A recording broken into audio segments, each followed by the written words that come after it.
My dear students, welcome back to Vidya mind. I hope आप बहुत अच्छे होंगे। सो स्टूडेंट्स, हमने हमारे प्रीवियस सेशन में स्टार्ट किया था आपका chapter number 1, the wonderful world of science. और इस चैप्टर का जो इंट्रोडक्शन है वो हमने बहुत अच्छे से पढ़ा था और डिस्कस किया था। अब चलिए आगे बढ़ते हैं और आते हैं हमारे सेकेंड टॉपिक की तरफ, and that is the world of materials around us. हमारे आसपास जो मटीरियल्स हैं उनके बारे में पढ़ेंगे और समझेंगे। तो चलिए स्टार्ट करते हैं हमारे सेशन को। Alright students, so materials and matter around us. अब देखिए, हमने हमारे प्रीवियस सेशन में बहुत सारी चीजों के बारे में डिस्कस किया। हमने क्या किया? लिविंग ऑर्गेनिजम्स के बारे में डिस्कस किया, हमने फूड के बारे में डिस्कस किया, हमने हमारी अर्थ के बारे में डिस्कस किया, डिफरेंट हैबिटेट्स के बारे में डिस्कस किया, राइट। अब चलिए थोड़ा आगे बढ़ते हैं और भी डिफरेंट जो मटीरियल्स हैं उनके बारे में भी डिस्कस कर लेते हैं।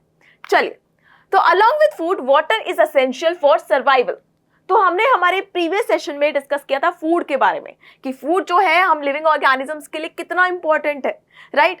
जितनी भी हमें एनर्जी मिलती है वो इसी फूड से मिलती है। फूड में जो डिफरेंट कंपोनेंट्स होते हैं वही हमें क्या करते हैं? एनर्जी प्रोवाइड करते हैं और साथ ही साथ हमारे ग्रोथ में, डेवलपमेंट में हमारी हेल्प करते हैं, हमारे सर्वाइवल में हेल्प करते हैं, राइट। बट फूड के साथ साथ कुछ और भी चीजें जो हमारे सर्वाइवल के लिए बहुत इंपॉर्टेंट है, और वो क्या है? वाटर। यस, क्या आप लोग वाटर के बिना अलाइव रह सकते हो? बिल्कुल नहीं। हम जितने भी लिविंग ऑर्गेनिजम्स हैं, like plants, animals, human beings, हम सबकी रिक्वायरमेंट है वाटर। एक बहुत इंपॉर्टेंट रिक्वायरमेंट है वाटर, राइट। अब आगे देखिए, science helps us understand the properties and changes of water. तो साइंस की हेल्प से हम वाटर की डिफरेंट प्रॉपर्टीज को समझ सकते हैं और साथ ही जो वाटर में चेंजेस आते हैं उनको भी समझ सकते हैं। Yes, so we observe many interesting things about water. तो हमारी डेली लाइफ में हम वाटर के बारे में बहुत सारी जो इंटरेस्टिंग थिंग्स है वो नोटिस करते हैं या नहीं करते? करते हैं ना। कौन कौन सी है वो इंटरेस्टिंग थिंग्स? चलिए देखते हैं। So interesting things about water, first of all यहाँ पे आपको कुछ एग्जाम्पल्स दिए गए हैं, उन्हें समझो, फिर हम थोड़ा सा इसको आगे डिस्कस करेंगे। पहले एग्जाम्पल है रेन फॉर्म्स पुडल्स। आपने देखा होगा जब बारिश आती है तो बारिश आने के बाद छोटे छोटे पानी के गड्ढे नहीं बन जाते? अगर कहीं पर एक छोटा सा गड्ढा मौजूद होता है तो वहां पर रेन वाटर भर जाता है और उसकी वजह से एक छोटा सा रेन पुडल नहीं बन जाता? बन जाता है ना। ऐसे ही water freezes into ice when cooled.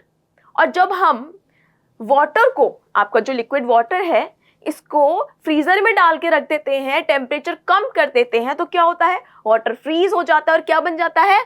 Ice बन जाता है। यही होता है ना। इसी तरीके से water changes into steam when heated. और जब हम क्या करते हैं? पानी को गर्म करते हैं, उबालते हैं। मैंने गैस ऑन करी, उसके ऊपर पानी रख दिया, पानी गर्म करने के लिए रख दिया, तो क्या होगा? पानी जो है वो स्टीम में कन्वर्ट हो जाता है, राइट। हीट लगाया तो स्टीम में कन्वर्ट हो गया। इसी तरीके से warm and cold water feel different.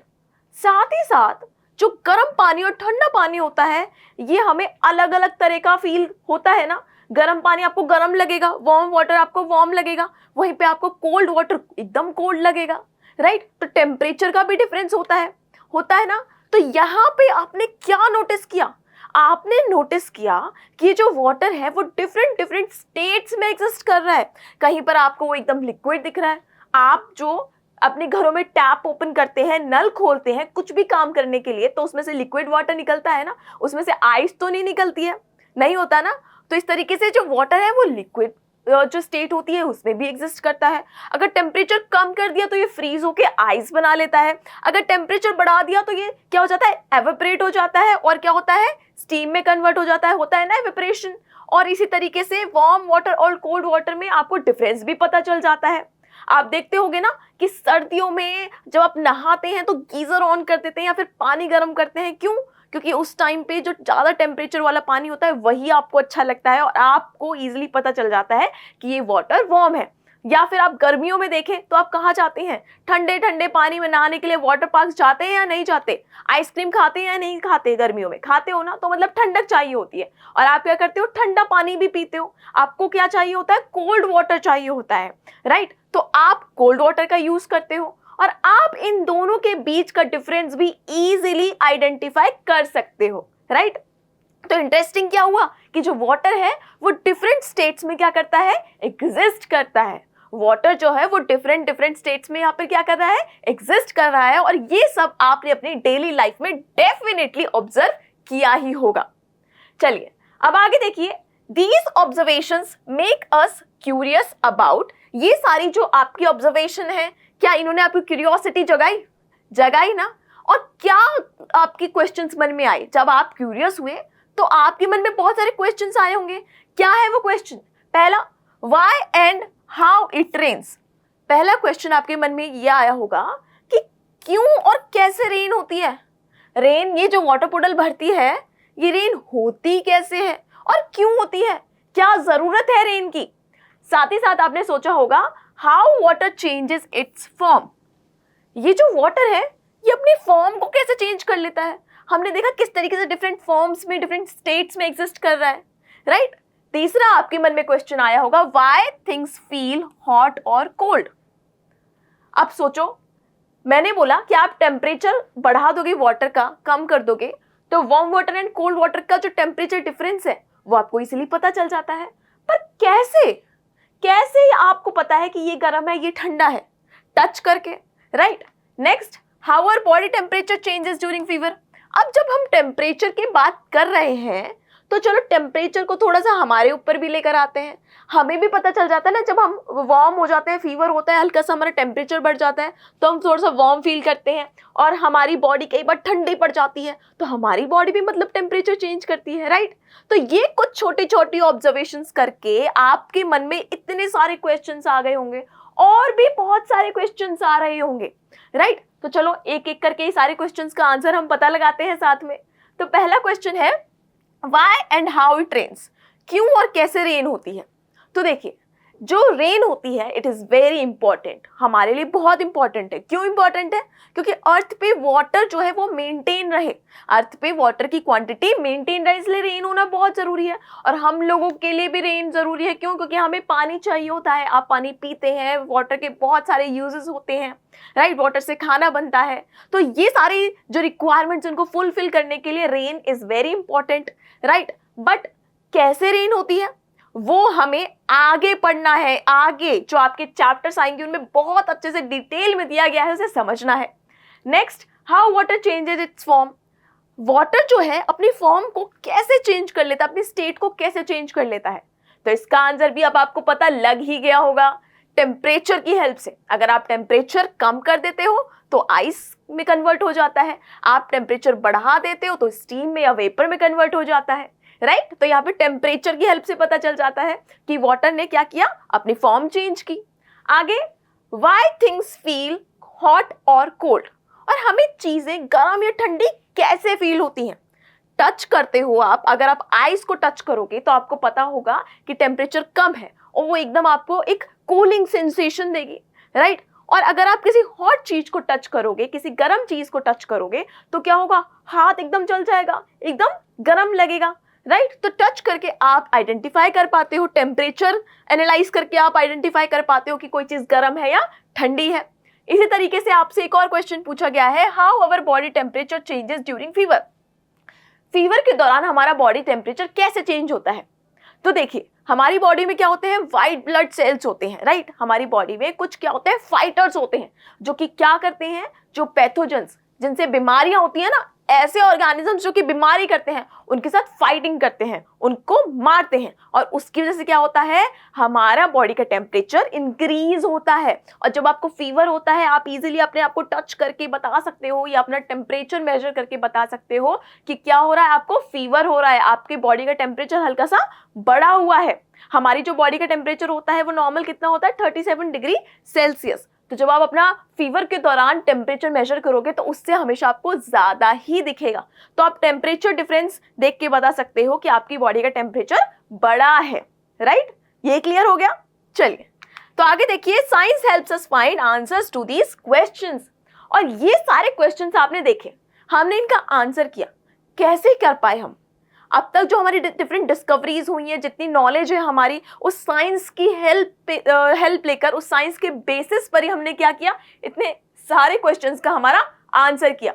अब आपको पता है इन्हीं क्वेश्चन के ऊपर बेस्ड आने वाले जितने भी आपकी क्लास में चैप्टर्स है ना, आपकी बुक में चैप्टर्स हैं, वो इन्हीं सारे क्वेश्चंस के ऊपर बेस्ड है। और उन सारे चैप्टर्स में आपको ये बताया गया है कि किस तरीके से साइंस आपकी इन सारे क्वेश्चंस का आंसर डिस्कवर करने में हेल्प करती है। आगे जब आप चैप्टर्स पढ़ेंगे तो और डिटेल में इन सारे आपके जो क्यूरियस क्वेश्चंस हैं इनका आंसर आपको बहुत अच्छे से मिलेगा। चलिए अब आगे बढ़ते हैं। Materials around us. अब चलिए, हमने फूड की बात कर ली, वाटर की भी बात कर ली, अब कुछ और भी डिफरेंट मटेरियल्स हैं क्या हमारे आसपास जिनकी बात करना रह गया है? Yes, there are several materials around us जिनके बारे में हमें डिस्कस करना है। और वो मटेरियल्स क्या क्या है, चलिए उनके कुछ एग्जाम्पल्स देख लेते हैं। So science helps us study the many objects around us. Science जो है वो हमें हमारे आसपास जितने भी ऑब्जेक्ट्स होते हैं उनकी स्टडी करने में हेल्प करती है, उनके बारे में जानने में हेल्प करती है। जैसे कि पेपर आपने अपने आसपास देखा है, आपकी नोटबुक, आपकी बुक्स किससे बनी हुई है? पेपर से ही बनी हुई है। मेटल की कीज, क्या बेटा? मेटल की कीज, जो मेटल होता है उसकी keys, plastic ruler, rubber erasers, magnets, clothes, cups, utensils etcetera. तो आपने देखा यहाँ पे क्या है, डिफरेंट ऑब्जेक्ट्स हैं जो कि अलग अलग तरीके से बने हुए हैं, अलग अलग कंपोनेंट से बने हुए हैं। अगर आप कंपेयर करोगे तो मैग्नेट जो है वो एक इरेजर से कंप्लीटली डिफरेंट होगी, अलग एक ऑब्जेक्ट होगा, राइट? अगर आप देखोगे तो प्लास्टिक पेपर से एक कंप्लीट ऑपोजिट ऑब्जेक्ट होता है, अलग तरीके का ऑब्जेक्ट होता है, राइट? अ डिफरेंट ऑब्जेक्ट जो कि इसके जैसा बिल्कुल नहीं होता। तो साइंस की हेल्प से आप डिफरेंट मटेरियल्स जो आपके आसपास होते हैं इनके बारे में पढ़ते हो कि कैसे ये डिफरेंट मटेरियल्स बनते हैं, किस चीज से बनते हैं, राइट? साइंस आपको ये सारे मटेरियल्स जो आपके आसपास मौजूद हैं, अवेलेबल हैं, उनको पढ़ने में हेल्प करता है। अब आगे देखिए, these objects are made up of different materials. तो जैसा कि मैंने आपको बताया कि डिफरेंट जो ऑब्जेक्ट्स हैं आपने यहाँ पर देखे, paper, keys, magnet, eraser, utensils, cups, ये सब अलग अलग मटेरियल से बने हुए हैं। बिल्कुल। अब science helps us understand what materials objects are made up of. Science हमें क्या समझने हेल्प करता है कि ये जो डिफरेंट ऑब्जेक्ट्स हैं वो कौन कौन से मटेरियल से बने हुए हैं। दूसरा, इन मटेरियल्स की प्रॉपर्टीज क्या है, the properties of the materials, and साथ ही साथ how different materials can be separated from one another. और जो डिफरेंट मटेरियल्स हैं उन्हें आप एक दूसरे से कैसे सेपरेट कर सकते हो। अब आप बोल सकते हो ना कि पेपर और मेटल कीज को सेपरेट करना है, कैसे करोगे भाई? पेपर एक अलग तरह का ऑब्जेक्ट है जो अलग तरह के मटेरियल से बना हुआ है, एंड कीज जो है वो अलग ऑब्जेक्ट्स हैं, अलग तरह के मटेरियल से बने हुए हैं। आप दोनों के बीच में इजीली डिफरेंस बता सकते हो ना। अब यहाँ पर साइंस कैसे हेल्प करेगी?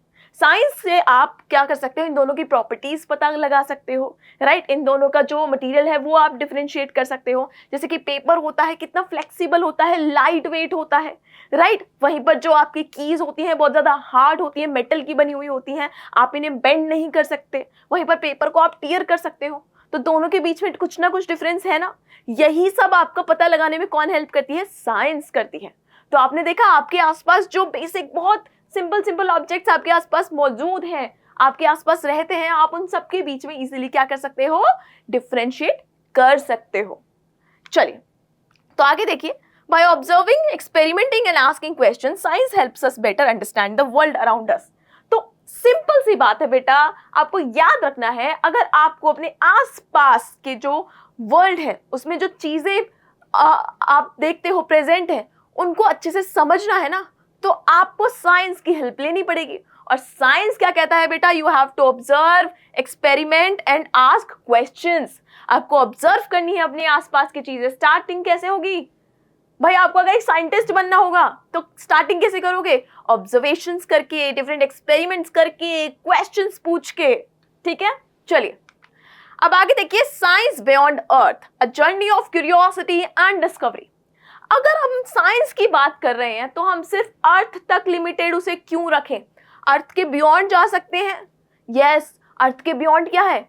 बहुत बड़ा स्पेस है जिसमें डिफरेंट प्लैनेट्स हैं, स्टार्स हैं, डिफरेंट आपको स्पेस ऑब्जेक्ट्स देखने को मिलेंगे, राइट? तो चलिए उसी से रिलेटेड कुछ बात कर लेते हैं। So as we study science we develop many questions about the world around us. तो जैसे जैसे आप साइंस को पढ़ना स्टार्ट कर देते हो ना, वैसे वैसे आपके मन में जो वर्ल्ड है उसको लेके बहुत सारे क्वेश्चंस आने लग जाते हैं। आते हैं या नहीं आते? क्यूरियोसिटी जगती है या नहीं जगती? क्यूरियस होते हो ना?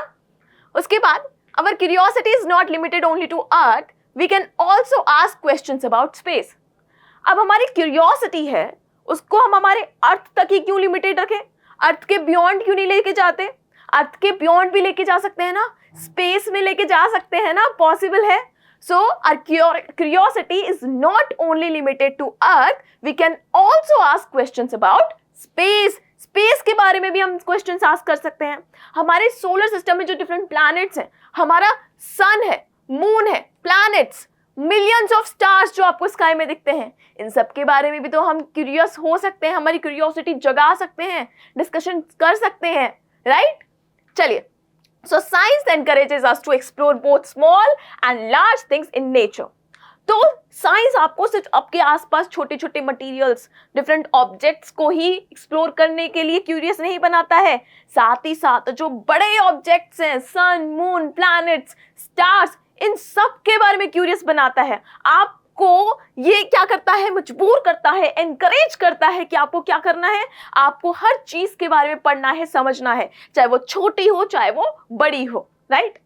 चलिए, so you can study the structure of a leaf, how objects move, how seeds are covered and protected, the earth and outer space. तो कोई लिमिट ही नहीं है आपकी क्यूरियोसिटी की। You can use your curiosity everywhere। जैसे कि आपको leaf के बारे में पढ़ना है, प्लांट में जो लीव्स होती हैं उनका स्ट्रक्चर क्या होता है, कैसे वो लीव्स जो है वो काम करती हैं, ये भी आपके मन में क्यूरियोसिटी आती होगी, क्वेश्चंस आते होंगे, इसके बारे में आप पढ़ सकते हो। How objects move, different objects कैसे मूव करते हैं, इसके बारे में भी मन में क्वेश्चंस आते होंगे ना, इनके बारे में पढ़ सकते हो। How seeds are covered and protected, seeds छोटी सी चीज है, सीड कितनी छोटी सी चीज होती है, पर आपने देखा होगा सीड के ऊपर एक कवरिंग होती है, एक आउटर कवरिंग होती है। तो ये जो सीड्स हैं, इनके ऊपर कवरिंग क्यों होती है, कैसे होती है, ये आपके मन में क्यूरियोसिटी आती होगी, क्वेश्चंस आते होंगे। साथ ही साथ the earth and the outer space, earth और आउटर स्पेस के बारे में भी आपके मन में बहुत सारे क्वेश्चंस आते होंगे। आपकी क्यूरियोसिटी आपसे पूछती होगी कि क्या है ये आउटर स्पेस, कैसे बना है, कैसे डिफरेंट प्लैनेट्स जो हैं वो रोटेट करते हैं अर्थ के अराउंड, राइट? क्या है ये प्लैनेट्स के ऊपर? आप सोचते होंगे ना, क्या है मार्स के ऊपर, क्या है सैटर्न के ऊपर, क्या है जुपिटर के ऊपर, किस चीज से बने हुए हैं ये डिफरेंट प्लैनेट्स, क्या इनके ऊपर लाइफ है या नहीं है? तो ये डिफरेंट क्वेश्चंस आपके मन में आते होंगे ना, डेफिनेटली आते होंगे। आप एक बहुत अच्छे क्यूरियस बच्चे हैं, राइट? आप क्वेश्चंस करते होंगे। तो ये सब समझने में आपकी कौन हेल्प करेगा? साइंस, बिल्कुल करेक्ट। चलिए अब आगे बढ़ते हैं बेटा। So each chapter of science increases our curiosity and inspires us to ask more questions. तो जैसे जैसे आप चैप्टर्स पढ़ते जाएंगे, हर एक चैप्टर आपकी क्यूरियोसिटी को बढ़ाएगा और साथ ही साथ आपको आपके क्वेश्चंस के आंसर भी देगा और आपको और क्वेश्चंस पूछने के लिए इंस्पायर भी करेगा। Yes, so this spirit of inquiry helps us learn, discover and understand the universe better.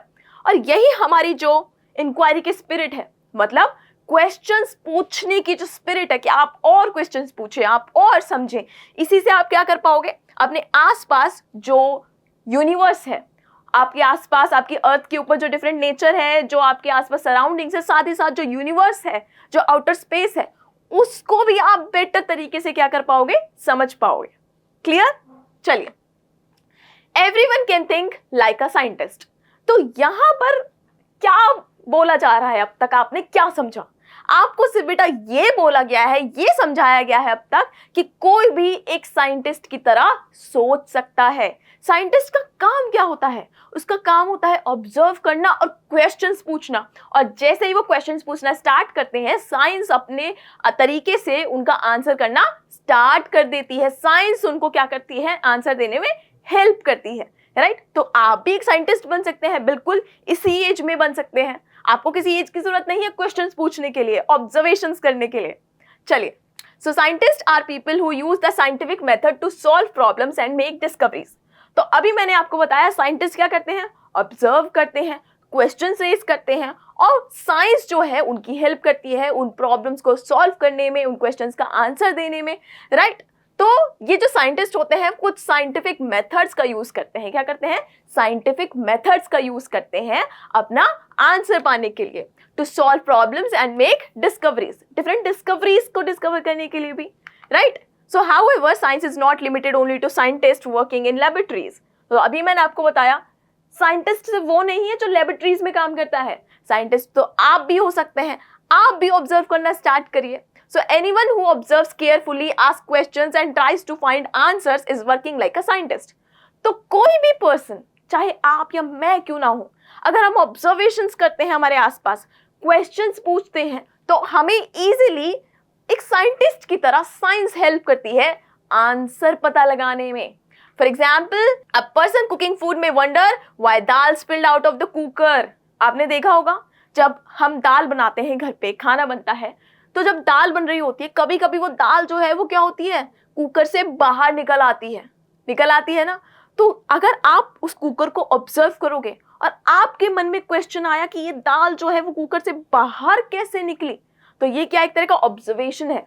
आपके मन में एक क्वेश्चन आया उस ऑब्जर्वेशन से, और अब आपको क्या करना है, साइंस की हेल्प लेनी है और आपको पता लगाना है कि ये कुकर में से दाल क्यों निकली, कैसे निकली। कुछ पता है इसका आंसर क्या होगा? प्रेशर। यस, आप पढ़ोगे प्रेशर के बारे में और आपको बहुत अच्छे से साइंस हेल्प करेगी इसको समझने में। नेक्स्ट देखिए, a bicycle repair person may try to find why a tyre become flat and where the air leaked from. अब कई बार आप साइकिल यूज करते होंगे तो देखते होंगे साइकिल का जो पंचर टायर है वो पंचर हो जाता है। इसका मतलब क्या है कि साइकिल के टायर में से क्या होती है, हवा लीक होती है। फिर आप जो है ये साइकिल ठीक करने वाले भैया को ऑब्जर्व करते हो कि ये वाटर में आपका जो टायर का ट्यूब होता है उसको डालते हैं और पता लगाते हैं कि ये जो एयर है वो कहाँ से लीक हो रही है। इसके पीछे क्या साइंस है बेटा? इसका आंसर भी साइंस ही देती है। नेक्स्ट सिचुएशन देखिए, an electrician may check whether a light bulb और a switch is faulty when a bulb does not glow.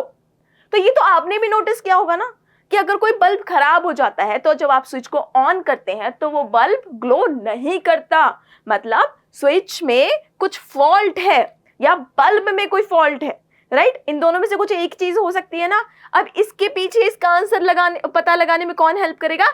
Science help करेगी। तो आपके बुक में कुछ ऐसे चैप्टर्स हैं बेटा जो इन्हीं सारे क्वेश्चंस का आंसर देने में आपको हेल्प करेंगे। आपको साइंस कॉन्सेप्ट भी समझाएगी, रीजंस भी समझाएगी और आपकी प्रॉब्लम्स को सॉल्व भी करेगी। तो हमें क्या करना है, हमें साथ में मिलकर वन बाय वन सारे चैप्टर्स को बहुत अच्छे से पढ़ना है और समझना है। और हमारी इस जर्नी के दौरान हमारी क्यूरियोसिटी जो जगेगी ना, उसके साथ साथ हमें बहुत सारे क्वेश्चंस पूछने हैं, हमें बहुत सारे क्वेश्चंस का जो सोल्यूशन है, आंसर है, वो खुद पता लगाना है, right? So everyone, this is all about this topic, this is all about this session. इस सेशन के लिए इतना ही। आगे बढ़ेंगे, हम कुछ एक्टिविटीज को परफॉर्म करेंगे और साइंस को थोड़ा और अच्छे से समझने की कोशिश करेंगे। तब तक के लिए stay curious. Thank you very much.